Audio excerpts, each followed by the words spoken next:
Hello everyone. Yes, today I want to share a talk with you that is kind of part 2 from yesterday about the gift that is within suffering and anger and pain and all these emotions that really shake us in life, and that we often don't allow to be and live around these feelings, and try to control life the way that we hopefully never have this emotion, but it's not possible, so it will happen. The more you actually push it away, the harder it will hit you one day.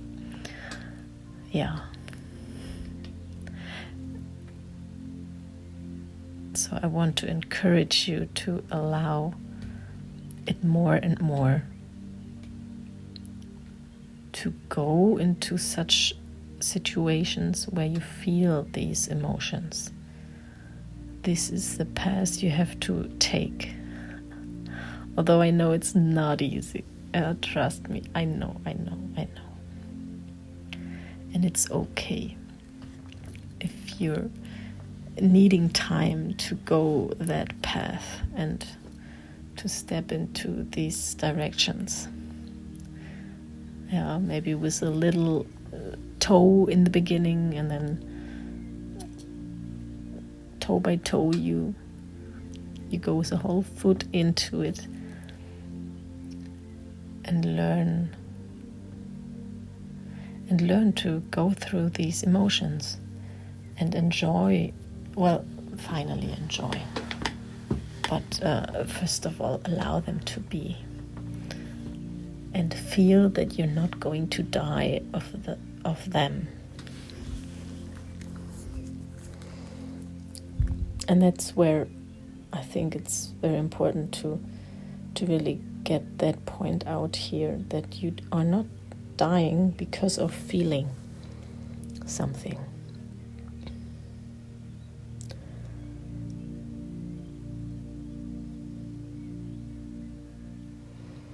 It's really important to go really deep into that knowing that you might have felt this way as you were little, like a baby or something. You might have had these fears of aliveness or non-aliveness, could be, but now it's not.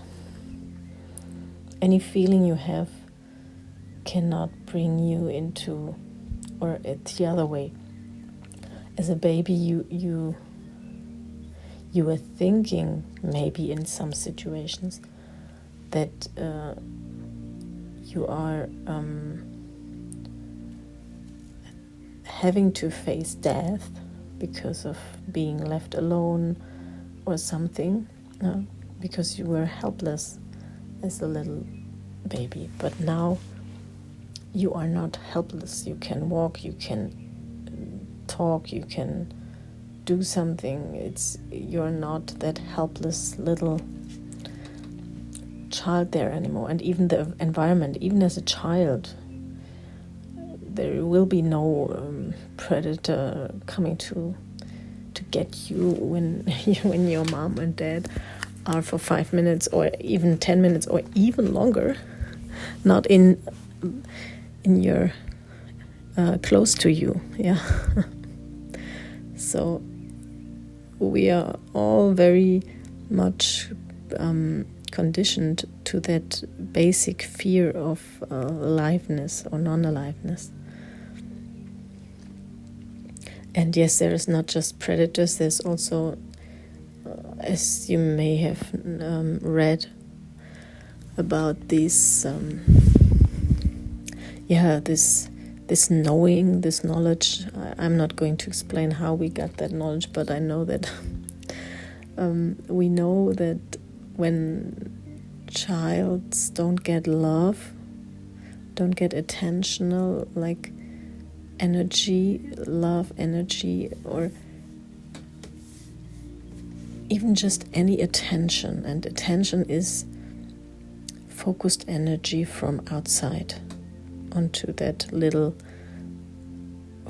this little form, how Eckhart would say it. If it doesn't get any attention, meaning no focus, it will die as well, because a form is focused energy.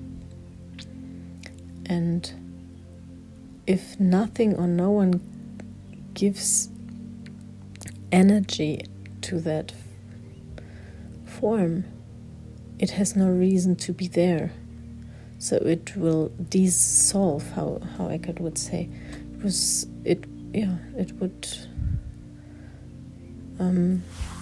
become invisible again. The energy will spread around, will become unfocused. Yeah, all the like air, and this is all unfocused energy, and the visible, touchable, material things, we call them material things, they are focused energy. Yeah, and it's so funny, because later on in the talk you will hear Eckhart saying exactly this, and this is exactly how I also explain it, not having heard him saying it, but and that's so wonderful. If you get a certain knowledge and you hear and read in books, and then you see, oh, this is, wow, others explain it the same way, you can be sure that this is a truth, that this is a real truth of life, because no one told you, it came through you from this whole, this intuitive knowledge, this wise intuitive knowledge. And now I want you to really enjoy this wonderful talk that Eckhart is giving to us today, and especially today on this what is the name in English? Let me check out for you.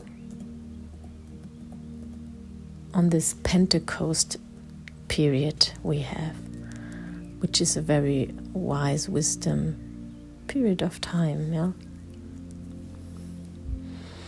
Lean back, take your cup of tea, your warm water, a blanket, or just sit on a cozy place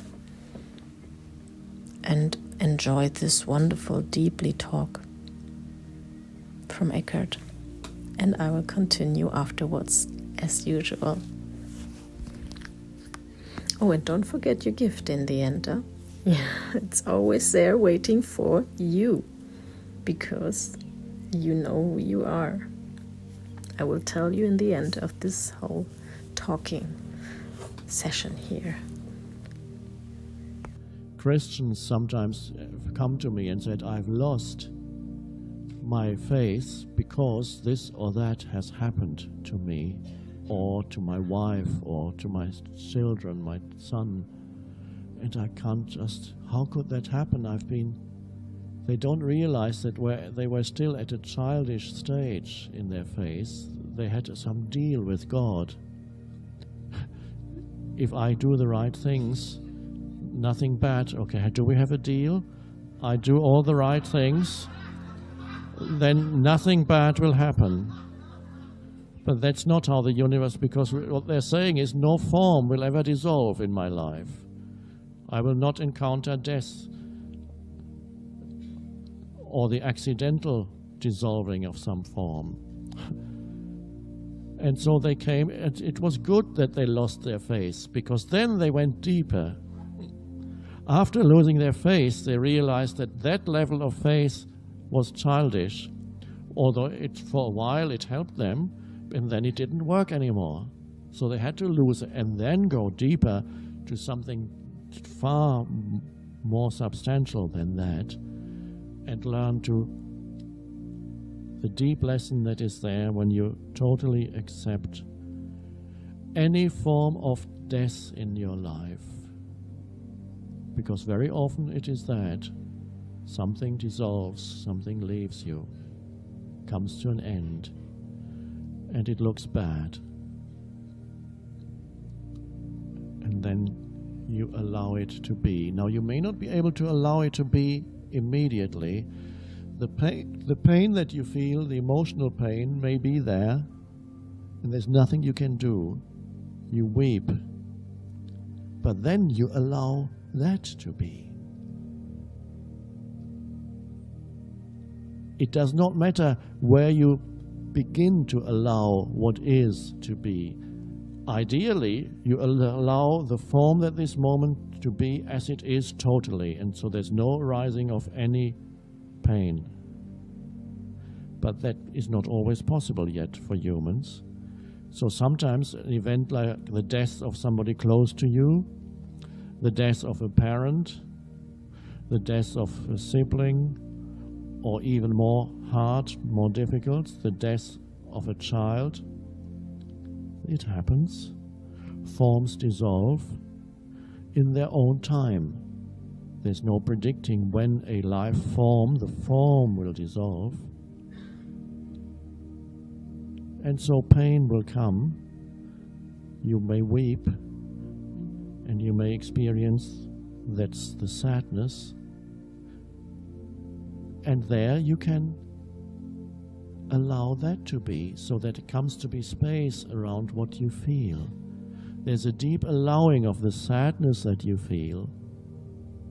And then there's space around it. And that's how you may feel that the sadness, underneath it, you've already touched the peace underneath the sadness. It's already there. But you have to allow the sadness, not saying, I shouldn't be feeling sad, I should be feeling peace. I shouldn't be feeling sad, I should be allowing this moment. No, but that's not the fact of this moment. The fact of this moment is what you feel at this moment. So the yes to what is, the primary yes is to whatever arises. The secondary yes is the yes to whatever you feel about that which arises. In a smaller example, you're on the road, the car breaks down, a little thing goes wrong, depending what country you're in. In some country your life may be threatened if you get stranded by the road, or in some big city in North America too, in some parts of big cities. But so it could be a big thing or a relatively small thing. And again, you may succeed in this not so big event to say, that's how it is. And then you face it completely and say, okay, what action can I take? You become still, and then action happens. But it's possible also that you look at the engine and you go, oh no, this is not again. And suddenly you become conscious of what you feel, the anger that arises. And then you go, And what can you do? You have to, it is what is. At this moment there's anger. And then comes the secondary allowing. You allow the inner, what is on the inner. You give that space. Because the amazing thing is, whatever emotion is passing through your system, there's always far more space than the emotion. You just have to find it. There's a vast spaciousness in you that is greater than any emotion, that can hold any emotion and allow it to be. It's there. So there's suddenly some space around the anger. You've stepped back from the anger into space. There's always more space than things in space. You can verify that tonight. The sky is maybe clear tonight, still be clear. And you look up you go away from the few lights that there are, so you can simply see vast stars, suns. Most of the stars that you see, except for the few planets, are suns at great distances, and you only see a tiny fraction of the infinite vastness of the universe. And when you look, you can see there are two dimensions. There are things in space, and there's space. It's so easy. There are things in space, and there is space. But that which is awe-inspiring about when you look up there is not the things in space. What is awe-inspiring is the vastness of it. Infinite, unimaginable vastness of space. Billions, not just billions of suns, billions of worlds, of galaxies. Each galaxy consists of billions of suns. Vast. And you look, it stops your mind when you truly look. You go, unimaginable vastness. Yes, the suns and whatever else is there is beautiful to look at, but that sense of sacredness, of unimaginable vastness, is the space that you look into. And this is just the external version of what is within you. Within you also, because you're only a microcosmic version of the universe,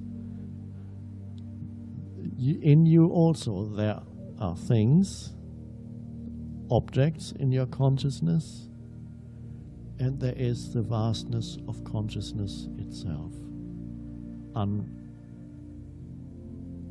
the uncreated. Buddha calls it the unborn, the uncreated, the unformed. If there were not an unborn, uncreated, unformed, unmanifested, there would be no escape from the world of the born, the created, the formed, and the manifested. Isn't it amazing that you encounter it not by running away from the world of forms around you, not by attempting to escape the limitations that the world of forms seems to impose on you continuously. And there's this longing for freedom in every human being. And most human beings look at their life situation as a set of limitations around them. It usually is, because every form is limited. Even if you were extremely wealthy, after a while, that would become a limitation on you. You have to have walls around your big house. So the escape from limitation is not the escape from the limitations of form in your life. It's through the seeming limitations. By allowing the form of this moment, which quite often seems to be a limitation on your life, by allowing it internally to be as it is. So one could almost say you walk through the limitation, not away from it. You don't run away from it. You face it. And as you face it, allow it to be, it's no longer a limitation. That's inner freedom. So you find inner freedom often in the worst of circumstances. People have found it. They found it in prison camps. They found it through serious illness. They found it through serious disability. They found it through loss of everything. The miracle is that often a difficult situation, even on the external level, changes and shows a more benign face. But that is a secondary bonus that you get as you surrender. and that it is truly miraculous what you can experience as there's a shift in that consciousness, how quickly an external situation can turn around, how quickly help can come in, because you now cooperate with life, which is now, never not now. You cooperate with this moment. There's no resistance to life, which is now. And then life can help, because the entire universe is a field of intelligence. Nothing is dead.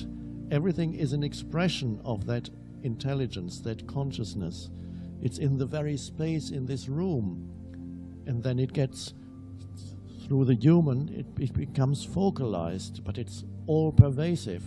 The human is like a magnifying glass that you hold, there's the sunshine, and then you have, it concentrates it. But it's everywhere. And then life becomes helpful in sometimes miraculous ways. Suddenly the right person comes, the right event comes, the right thing comes. But this is what Jesus calls the things that you need will be added unto you. It is secondary. The inner shift is primary, what Jesus describes as finding the kingdom of heaven, which is here now, not over there, some other place, some other time. That is primary, that shift. And then what happens in the world of things is secondary. But miraculously, more often than not, a shift in the world of things will reflect the inner shift. And if it doesn't, the energy that you bring to it will change it. So, in other words, maybe they won't release you yet from prison. Maybe you're still there, and yet you become a factor in that place that usually would be called bad, that is healing and brings enormous help and healing to those around you. There are people who are now who are in prison and teach this already. So they are exactly where they are meant to be. It's amazing how either the situation changes or that which you bring to the situation changes. And so the quality feel of the situation becomes different. Yeah, thank you very much, Eckhart, for this really, I love this talk a lot, this whole piece, this whole series. I will make 3 parts out of it. The first one you got yesterday, the second one is today, and the next part, there is a final part that will be, that I will share with you tomorrow. Yeah, and to go deeper into that, I really, it's,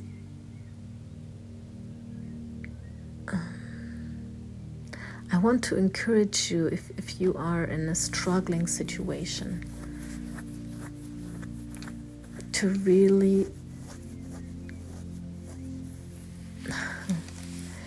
maybe write a book, like express to, I want to encourage you to express yourself in these moments, in these times, in these situations. This is such a huge way of connecting to that, what Eckhart explained,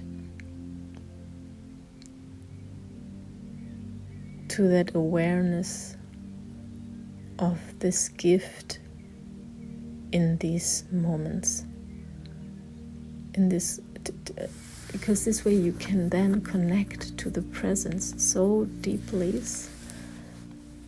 Then you realize that gift when you're starting to right away express it This is a very, very wonderful solution for you in these moments where often your head is telling you constantly stories, producing all kinds of thoughts to you to feel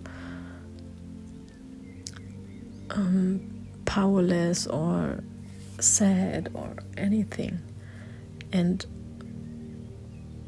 to stop that circle of thoughts and come right into that gift of this moment, you can do it by expressing. Sit down, take a pen in your hand, pieces of paper, and start writing, or take the laptop and type it in. Open Word and type whatever wants to come in that moment. Or if you like, you make also a YouTube channel, and then, or you go on TikTok or whatever. There are so many ways of expressing yourself. Or you paint a picture. Or you sing a song, or you compose a song, or whatever you enjoy doing. And as simple as it is, it could be just sitting there writing something, painting something. And this will already bring you into that present moment, awareness of feeling the great universe within you and outside of you, and feeling really connected.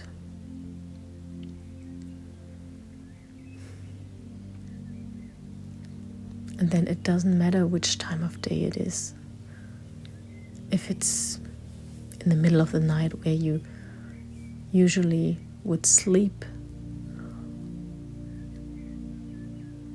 or whatever time, it doesn't matter.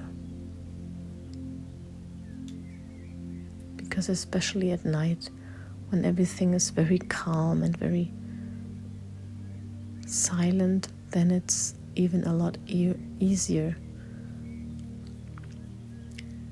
And allow it to be. Allow the night to be your day from time to time. It gives you some new order.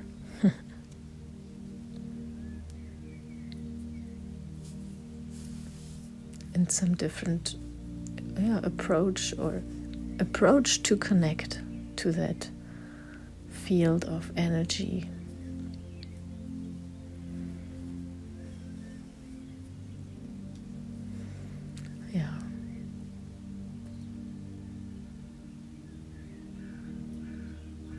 Like right now, I'm sitting here, and it's very early in the morning. It's 5 o'clock. I decided to have like 3 hours sleep.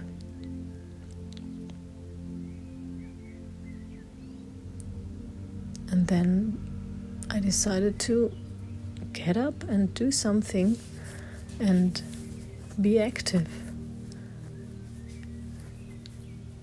And I was also, for some time, I was stuck in thoughts about my actual situation I'm in here.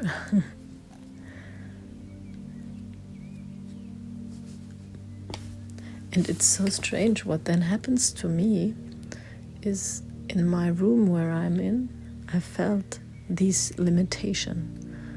I felt like I want to expand. It really pushed me very hard to expand, to go out, take a walk, and to feel free, more free, because I felt these walls already limiting me, the need for expandation. And that is just an imagination game that is running. You can extend in your room, you can extend anywhere you are.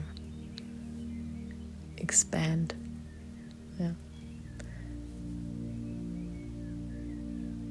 Because you can connect to that energy around you. Because you are that energy as well. Even your focused form is that energy, is from that energy field and is that energy field. Because even in your cells, the real focused material is a little part. There is even still a huge part of room within your cells.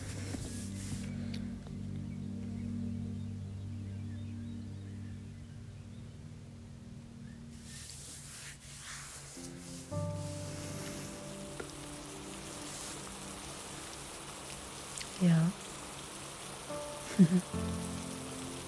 And when you're breathing,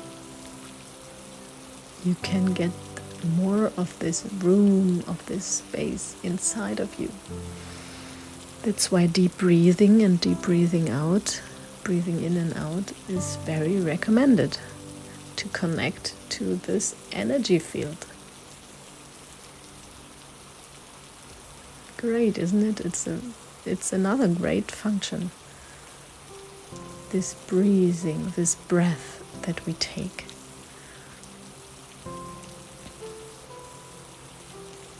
So you could look up, what's his name?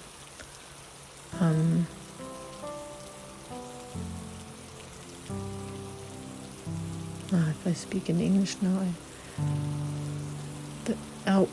William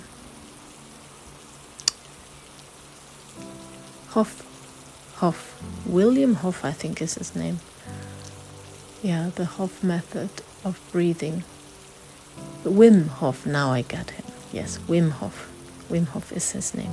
Look him up, he is really great. He is such a great character and a great, fun, interesting person. And he invented, he was one of the inventors with this breathing techniques. And from him you can really learn. From him I learned taking the cold showers and the breathing techniques.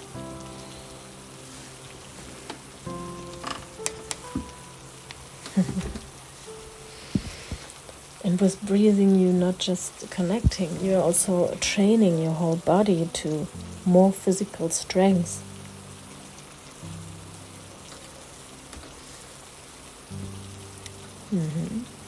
So you have a few things you can connect at one while doing one thing.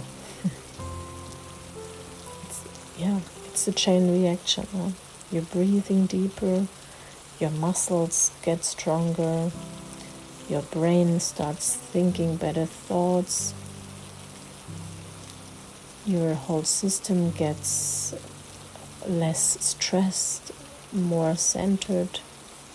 You're pulling things towards you that fit to that energy, that are coherent with what you want. Huh? With your energy, everything is always coherent. There is no other possibility. But what you want, that's often the difference. Yeah, so let's go from there into this awareness. And yes, you are allowed to use relativity to say, okay, is my situation really that bad? I mean, you can then really, it's completely okay to remember that there is destinies of a deeper hurt. So with this relativity, you can bring yourself also into a state of accepting and allowing what is, and being thankful for what is. this way you come into the gratefulness, this thing, to be grateful for what is.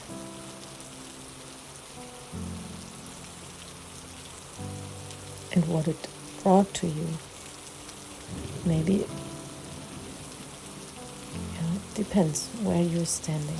Sometimes it's good to have this relativity, and other ways it's just good to allow a deep feeling coming up. I wish you all the centeredness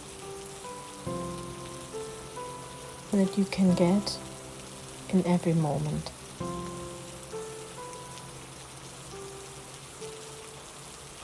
And I encourage you to take some action in moments where you feel like you're completely stuck in your brain, and I'm sure you're just sitting or laying somewhere and feeling very powerless and having these thoughts going on and on and on, like a machine, a very fast machine. And that doesn't allow you to move, to do anything. And then I really wish you that you have my talk here, and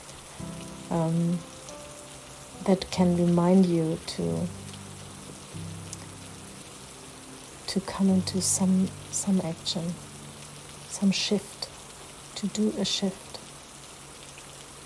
Either you do it mentally, you can even say stop. Just simply stop. And if it's not your brain doing that to you, if really an outside, like Eckhart told, if really something outside happened that hit you very hard, then allow this feeling, go into this feeling, allow it to really rise up in you and completely go into it. As he says, you go through, not around. If you go around, your obstacles will get larger, more often coming. There will be more and more obstacles, and they will become larger and larger until you are going through. And this way I want to release you into your day or your night. I don't know what time it is there. And wish you a centered life in each second, minute, day, week, months, just simply always. And of course always also additionally remind you of who you are, the lottery win in your life and all the other lives.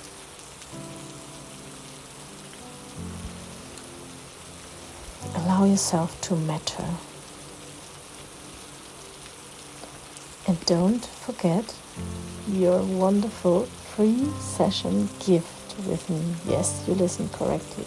A free coaching session you can get.